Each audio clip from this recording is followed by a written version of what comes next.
Utility store میں 5 چیزوں کے علاوہ ہر چیز مارکیٹ ریٹ سے ملتی ہے, ٹھیک ہے, اور وہ 5 چیزیں کیا تھی؟ دالیں, چینی, آٹا, گھی, ٹھیک ہے. اب جو ہے ہم نے ایک یوٹیلیٹی اسٹور پورے سال میں 23 ارب روپے کی سبسڈی دیتا ہے. ابھی ہم نے یوٹیلیٹی اسٹور کا جو ہے سلسلہ ٹوٹل چینج کر رہے ہیں, آنے والے کسی دن بھی یہ ہو جائے گا. اب 120 ارب روپے کی جو احساس راشن کی سبسڈی تھی, اب یوٹیلیٹی اسٹور میں اگر کوئی آٹا لے گا تو وہ آٹا اس کو ایک تھیلے کے پیچھے 400 روپے کا ڈسکاؤنٹ ملے گا. دوسرا, دالیں ابھی اس وقت جو اگر آپ لینے ابھی جاتی ہیں تو 15 روپے کلو ڈسکاؤنٹ ملتا ہے. اب جو ہے جب یہ احساس راشن کا آ جائے گا تو فی کلو دال کے پیچھے 55 روپے کلو, یعنی دال لے لیں, چنا لے لیں, جو بھی اس طرح کی دالوں کی آئٹم فیملی میں آئے گا. اور اگر آپ گھی کا ڈبہ یا تیل کا ڈبہ لیں گی تو فی کلو 105 روپے سستا ملے گا آپ کو. اور یہ سہولت ہوگی پاکستان کی 13 کروڑ عوام اور 2 کروڑ خاندانوں کو. فرض کریں, ایک شکایت آپ لوگ کی ہمیشہ ہوتی ہے کہ یوٹیلیٹی اسٹور ہم جاتے ہیں تو وہاں پہ جو ہے ملتا نہیں ہے سامان. تو اب ہم نے کیا کیا کہ 7 لاکھ کریانہ پورے پاکستان میں ان کو بھی یوٹیلیٹی اسٹور کی طرز پہ کر دیا ہے کہ وہاں پہ آپ جائیں. اگر یوٹیلیٹی اسٹور آپ کے گھر سے دور ہے یا اگر شکایت ہے آپ کو کہ یوٹیلیٹی اسٹور میں نہیں مل رہا, تو کسی بھی 7 لاکھ دکانوں میں سے چلے جائیں اور وہاں جا کے آپ جو ہے اپنا موبائل یوز کر کے یہ 3 چیزوں پہ سبسڈی اتنی بڑی لے لیں گے. مزمل صاحب, یہ بڑی اہم بات آپ بتا رہے ہیں, لیکن اس کا میکنزم کیا ہوگا؟ ایک عام کریانہ سٹور سے جب وہ سبسڈی اس کارڈ پہ کوئی شخص لے رہا ہوگا تو وہ کس طرح سے یہ حکومت اس میں اپنا کردار ادا کرے گی, کس طرح سے اس کریانہ سٹور والے کو فیسیلیٹیٹ کرے گی, اور یہ کب تک شروع ہو رہا ہے؟ یہ ٹیسٹنگ ہو گئی ہے, یہ ہو سکتا ہے کہ اگلے ہفتے ہو جائے, 10 دن بعد ہو جائے, 15 دن بعد ہو جائے. اس میں ہوگا یہ کہ جو 7 لاکھ کریانہ سٹور ہیں وہ جو ہے احساس کے ساتھ ڈائریکٹ رجسٹرڈ ہو رہے ہیں.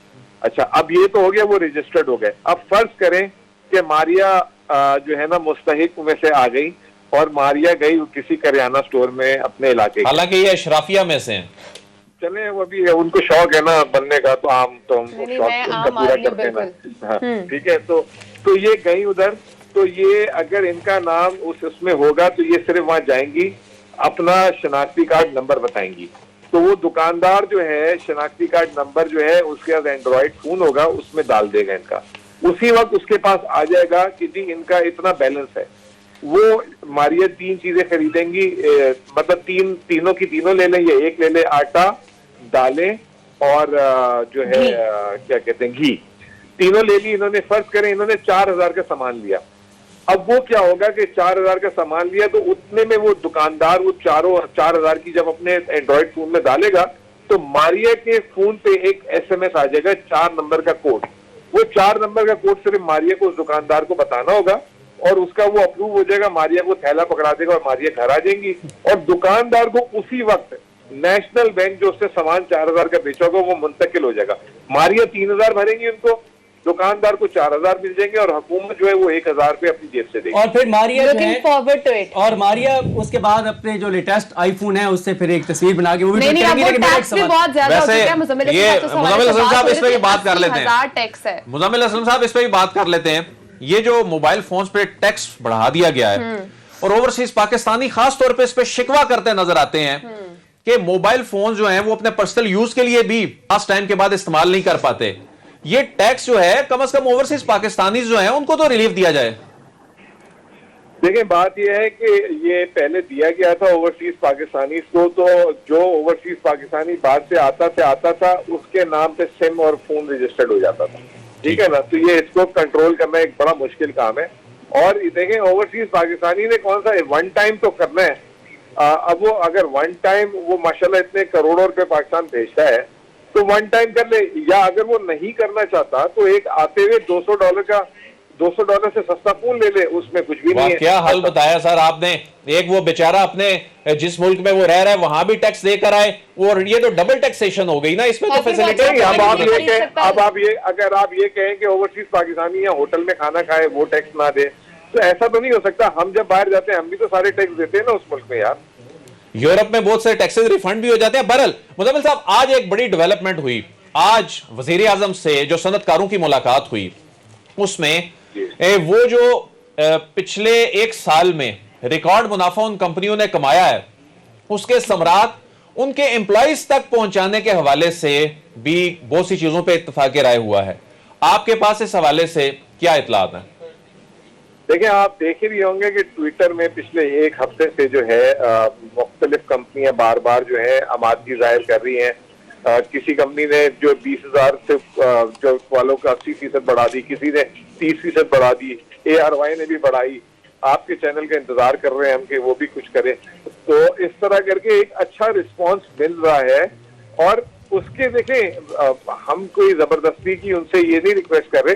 ان کے جو ریکارڈ پروفٹ ہیں اور جو ملک میں جو اس وقت معاشی جسے کہتے ہیں گرم جوشی ہے, اس کا فائدہ جو ہے انہی کو ہوگا, واپس ان صنعت کاروں کو ہی ہوگا. کیونکہ اگر وہ تنخواہ بڑھائیں گے, لوگوں کی پرچیزنگ پاور بڑھے گی, وہ خریداری کریں گے تو انہی کا سامان بکے گا. تو یہ ایک بالکل معیشت کا ایک جسے کہتے ہیں بہت بڑا حصہ بن جائے گا. اور میں سمجھتا ہوں کہ سب یہ خوشی خوشی اس عمل کو کر رہے ہیں. اور بس یہ ہے کہ یہ تو بڑے صنعت کار کر رہے ہیں, بہت سارے لوگ جو ہے نا ملازمت کرتے ہیں پرائیویٹ, جیسے ہمارے آپ کے گھروں میں بھی کرتے ہیں اور اس طرح کے لوگ. تو ہمارا بھی فرض بنتا ہے کہ ہم جو ہے اگر ہماری آمدنی اچھی ہوئی ہے تو ہم بھی انڈیویجول لیول پہ. مزمل صاحب یہ بتائیے گا کہ پرائم منسٹر جو ہیں وہ چین جا رہے ہیں اور ایک خبر آئی کہ $5 ارب ہم لینے جا رہے ہیں چین, رشیا اور ٹوٹل 3 ملکوں سے. تو اس کی گو کہ تردید بھی ہوئی ہے. اس کی ایک تو آپ بھی ایک بار پھر وضاحت کر دیں. لیکن مسئلہ یہ ہے کہ جب بھی اس طرح کی کوئی خبر آتی ہے تو جب بھی حکومتی ترجمان تردید کرتے ہیں تو 4, 5, 6 دن بعد وہی خبر پھر ٹھیک ثابت ہوتی ہے. تو پھر کیسے اعتبار کیا جائے اس بات پر؟ کیا آپ وثوق کے ساتھ یہ بات اس کو کلیریفائی کر سکتے ہیں کہ ایسا کوئی پلان نہیں ہے, وہاں سے پیسے لینے کے لیے پرائم منسٹر نہیں جا رہے؟ دیکھیں صدیق, اگر یہ خبر اڑ جائے کہ آج رات کو صدیق کھانا کھلا رہے ہیں, اصل میں کھانا صدیق نے نہیں عدیل نے کھلانا تھا. تو صدیق کا ترجمان یہ کہے گا نا جی صدیق صاحب نے کوئی کھانا نہیں کھلانا, ٹھیک ہے نا. اب یہ جو خبر 5 ارب کی یا 3 ارب کی پہلے اڑی پھر 5 کی اڑی, وہ اڑا دیجیے اکنامک افیئر ڈویژن کے ذرائع سے. اکنامک افیئر ڈویژن کے ذرائع نے بولا کہ جی نہ میں نے کوئی ایسا کاغذ بنایا ہے, نہ میرے جو ہے توسط کچھ ہو رہا ہے, ٹھیک ہے نا. تو وہ یہ تردید ہوئی ہے. اور قرضہ تو دیکھیں جو ہے ہم لوگ مطلب کوئی ملک دنیا کا ایسا نہیں ہے, ہر روز چاہے امریکہ ہو, چاہے برطانیہ ہو, چاہے کچھ اور ہو, اس کو امور حکومت چلانے کے لیے قرضہ لینا ہوتا ہے. تو اگر لیں گے تو ڈنکے کی چوٹ پہ بتا دیں گے. سعودی عرب میں گئے تھے, سعودی عرب میں وہاں $3 ارب کی بات ہوئی, اگلے دن ہی بتا دی وزیر خزانہ نے. مطلب آپ یہ کہہ رہے ہیں کوئی ہم اس کو چھپائیں گے نہیں, اگر وہ خود دے دیں گے تو ہم لے لیں گے. وہ کیا بات ہوتی ہے, یہ تو وزارت خارجہ. اچھا سر, یہ چین کا جو دورہ ہے, چین کا دورہ معاشی میدان میں کوئی خوشخبریاں لائے گا؟ اس حوالے سے کوئی چیزیں آپ کے علم میں آئی ہیں؟ دنیا کا آج ہی کی خبر آئی ہے, چین کی جو GDP ہے پورے یورپ سے بڑھ گئی ہے. تو وہ ایک دنیا کی معاشی سپر پاور ہے. اس کے ساتھ تعلق اس لیول کا ہونا, اس کے صدر کے ساتھ اس کے ساتھ ملاقات ہونا, یہ تمام چیزیں جو ہیں یہ کوئی چھوٹی چیز نہیں ہے. اس کے کچھ نہ کچھ تو ثمرات آپ کو ملیں گے, اور وہ مل رہے ہیں, CPEC کی شکل میں مل رہے ہیں. وہ مشکل وقت میں ہمارے کام آ رہے ہیں. ویکسین انہوں نے سب سے زیادہ دنیا میں جو بنائی پاکستان کو دی.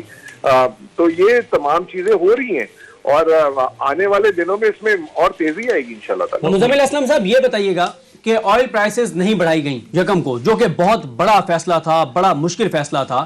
ایک تو یہ بتائیں کہ کب تک آپ اس حکومت اپنے اوپر لے گی اور برداشت کرے گی, کب یعنی یہ 15 تاریخ کو کیا امکانات ہیں بڑھنے کے؟ اور دوسرا یہ بتائیں کہ یہ جو حکومت اپنے اوپر بوجھ اس کا لے رہی ہے, کتنا قومی خزانے پہ اس کا بوجھ پڑے گا, اور آگے کیا دیکھ رہے ہیں آپ انٹرنیشنل مارکیٹ میں جو قیمتیں بڑھتی چلی جا رہی ہیں؟ دیکھیں ہمیں نا 300 ارب روپے کا ابھی تک جو ہے نا جو ہم نے ٹیکس بجٹ میں ٹارگٹ کیا ہوا تھا, 300 ارب کا سالانہ ہٹ پڑ چکی ہوئی ہے. یہ جو ابھی جو اوگرا نے سفارش الگ الگ چیزوں میں 17 روپے تک کی تھی, اور وزارت خزانہ نے بھی اس سفارش پہ کہا تھا کہ عمل کیا جائے. تو وزیر اعظم صاحب کی ثوابدیدی ہے کہ وہ آخری فیصلہ انہوں نے کرنا تھا, تو انہوں نے فی الحال مؤخر کر دیا ہے. اب آگے حالات دیکھیں گے, اگر عالمی مارکیٹ میں چیزیں نیچے نہیں آتی تو ہمیں کرنا تو پڑے گا. ایسا تو ہو نہیں سکتا کہ ہم یہ نہ کریں اور جو ہے اس کو اسی طرح چلائیں. لیکن at the end of the day وزیر اعظم کا فیصلہ ہے, وزیر اعظم کا ویژن ہے, اور وزیر اعظم نے فی الحال اس کو مؤخر کیا. مزمل صاحب, FBR نے جو 7 ماہ میں ہدف سے زائد ٹیکس اکٹھا کیا ہے, بڑی خوش آئند بات ہے کہ پہلی مرتبہ جس طرح سے آٹومیشن ہو رہی ہے ٹیکس میں, یہ ٹیکس ایویژن مستقبل میں ہو ہی نہیں سکے گی, ہوگی بھی تو بڑا مشکل ہو جائے گا. تو اس سال کیا ٹیکس ہدف جو مقرر کیا گیا ہے اس سے متعلق کوئی خوشخبری مل سکتی ہے، یا آگے جا کر وہ ہدف کوئی ایسے کو خدشات ہیں کہ جی مختلف مد میں کلیکشن نہیں ہو سکی؟ ابھی بھی جو کرٹیسزم کرنے والے ہیں وہ کہہ رہے ہیں جی کہ امپورٹ سے کور کیا جا رہا ہے، دیگر مد میں کیا جا رہا ہے، اس پہ کیا کہیں گے؟ دیکھیں جی آج جو ہے نا ان کو جھٹکا لگ گیا ان کے اس تجزیے کو، کیونکہ اس ماہ جو ہے 22% دسمبر سے امپورٹس کم ہوئی ہیں، 22%. اور سارے یہ کہتے تھے یہ تو امپورٹ اگر 22% امپورٹ کم ہوئی ہے اور ٹیکس ہدف جو ہے ہم نے صرف تھوڑا سا جو ہے پیچھے رہے 10-5 ارب، اور ابھی ہم 7 مہینوں میں 280 ارب روپے یا 260 ارب اپنے ہدف سے آگے ہیں. تو یہ ایک ان کا کلیم آج جو ہے الحمدللہ غلط ہو گیا.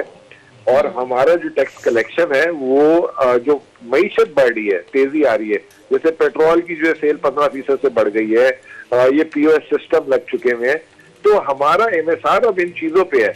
اور ہم ویلیو چین، ابھی یہ جو منی بجٹ جسے میں ریفارم بجٹ کہتا ہوں، اس میں ہم ویلیو چین کو کیپچر کر رہے ہیں. یہ ابھی فونوں کی بات ہوئی، جو ہم جو ہے جو مطلب جن کے پاس پیسے خرچ کرنے کے لیے ہیں، اور ایسے بہت سارے لوگ ہیں. دیکھیں 23 کروڑ کی آبادی ہے، 20 لاکھ لوگ ٹیکس دے رہے ہیں، اور اس 20 لاکھ میں سے بھی 16-17 لاکھ لوگ جو ہے نا نہ ہونے کے برابر ٹیکس دے رہے ہیں. آپ ذرا باہر نکلیں، مطلب ریسٹورنٹس میں جائیں، گاڑیاں دیکھیں، تو کم از کم 1-8-1.5 کروڑ لوگوں کو تو ٹیکس دینا چاہیے اس ملک میں نا، جو میرا اپنا اسسمنٹ ہے. تو اب جو ہے اب اس کو ہم کیپچر کر رہے ہیں، اور ہمیں امید ہے کہ یہ صدیق جان صاحب شکوہ کرتے نظر آتے ہیں کہ اسلام آباد کے مختلف ریسٹورنٹس پہ جانے کا ان کو اتفاق ہوتا ہے، تو یہ کہتے ہیں کہ اسلام آباد میں جو بڑے بڑے ریسٹورنٹس ہیں وہاں پر وہ سسٹم نہیں لگ سکا، پی او ایس نہیں لگ سکا، تو دیگر شہروں کا کیا حال ہوگا؟ تو کیپٹل میں تو کم از کم اس چیز کو انشور کیا جائے. اور یہ بھی بتائیں کہ اگر کہیں پر نہیں لگا ہوا تو جو سننے والے ہیں ہمارے ناظرین اور پاکستان کے شہری، ان کو کیا کرنا چاہیے؟ ابھی آج کل ٹویٹر میں بڑی اچھی آج کل عوام نے جو ہے نا یہ مہم چلائی ہوئی ہے. لوگ جا رہے ہیں، پیسے دیتے ہیں، جیسے وہ رسید میں دیکھتے ہیں اگر ان کو جو ہے وہ بار کوڈ نظر نہیں آتا، وہ جو ہے لگا رہے ہیں، مطلب ٹویٹر پہ لگا رہے ہیں، رپورٹنگ کر رہے ہیں.